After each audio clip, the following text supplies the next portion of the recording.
Hoje eu quero falar sobre algo que mudou profundamente a forma como histórias são escritas.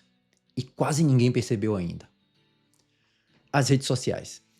Mas eu não estou falando de autores divulgando livros no Instagram ou no TikTok.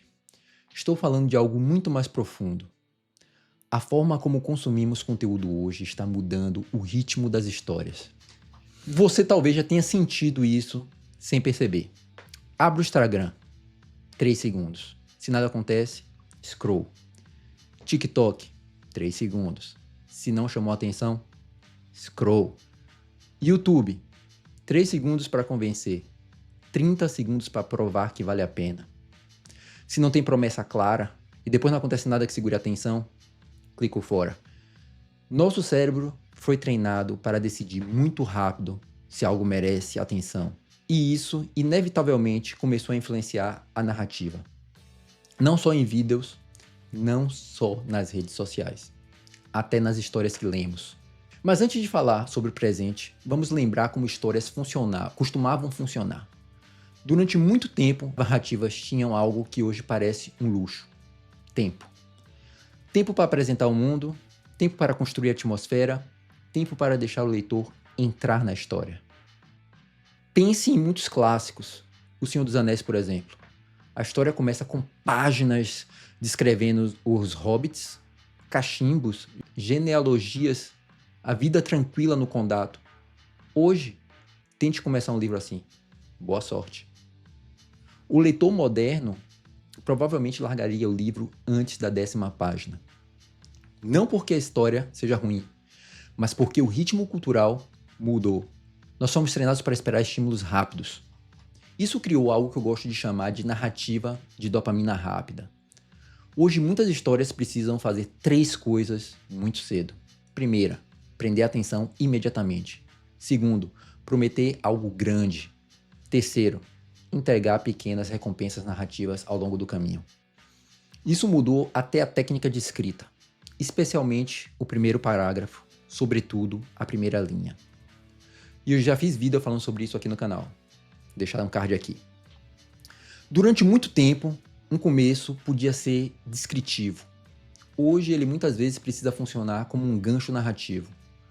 Algo estranho, algo perigoso, algo intrigante, algo que faça o leitor pensar: ok, o que está acontecendo aqui? Um exemplo atual é a primeira linha de A Vontade de Muitos, da série Hierarquia, de James Islington. Estou balançando e a única coisa que me impede de cair é a pegada do meu pai, suja de sangue, em meu pulso. Simples, mas impossível de ignorar. A pergunta nasce imediatamente: quem é ele? Está balançando onde? Por que estão naquela situação? O sangue em si evoca violência, urgência.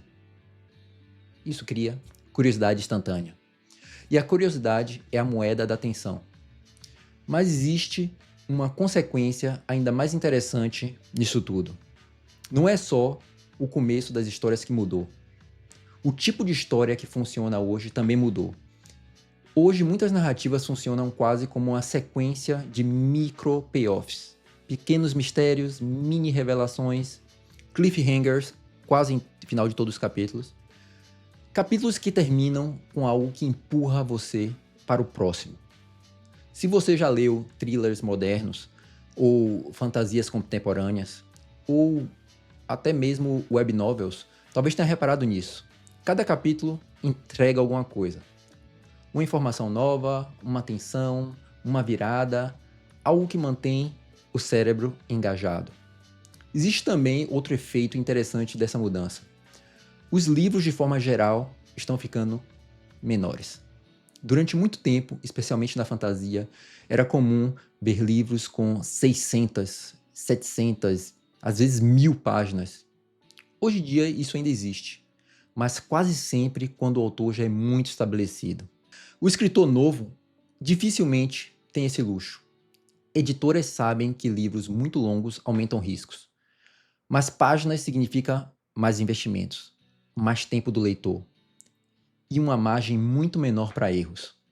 Então muitos autores acabam escrevendo histórias mais enxutas, mais rápidas, mais diretas, não porque necessariamente querem, mas porque o ambiente cultural empurra nessa direção. Isso acontece porque nosso consumo de conteúdo mudou. Reels, TikTok, Shorts. Cada vídeo precisa entregar algo rapidamente. Uma piada, uma revelação, uma informação. Então, muitas narrativas modernas acabam absorvendo esse ritmo. Mas tem uma consequência ainda mais curiosa disso tudo. Não é só o ritmo das histórias que mudou. A forma como leitores experimentam a história também mudou. Durante muito tempo, ler era uma atividade profundamente contínua. Você sentava, entrava naquele mundo e ficava ali por horas. Hoje, a leitura muitas vezes compete com algo completamente diferente. Notificações, mensagens, outras abas abertas, o celular vibrando ao lado.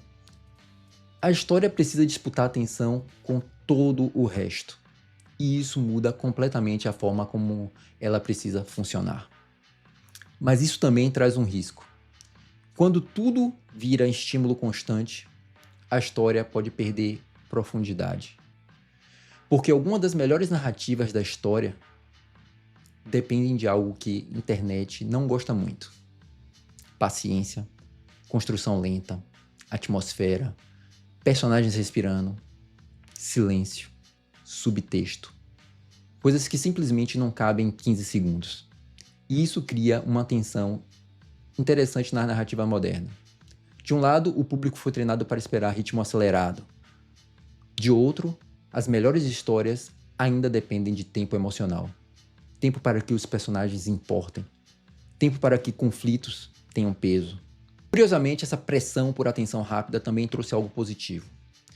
Ela obrigou muitos autores a ficarem melhores no começo das histórias.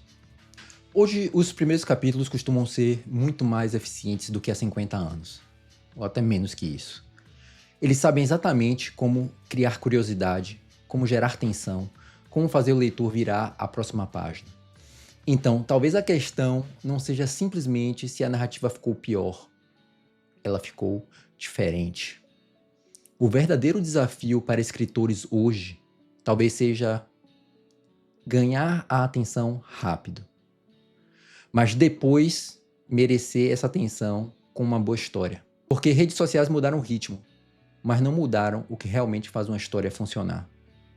Personagens interessantes, desejos fortes, conflito real, consequência, emoção. Isso continua exatamente igual. O que mudou foi apenas a porta de entrada. Hoje você precisa abrir essa porta em poucos segundos. Mas o que acontece depois que o leitor entra? Ainda é o que separa histórias esquecíveis de histórias inesquecíveis. Agora eu quero saber sua opinião.